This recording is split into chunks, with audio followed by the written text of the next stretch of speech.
ఏటయిందే గోదారమ్మ ఎందుకీ బులికి పాటు గగురు పాటు ఎవరో వస్తున్నట్టు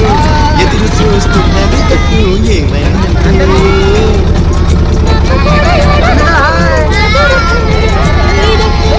మన సీతారామ స్వామికి మంచి ఘడి రాబోతున్నట్టు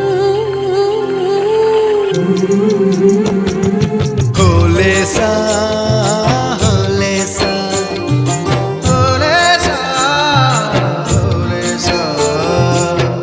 ఏటయిందే గోదారమ్మ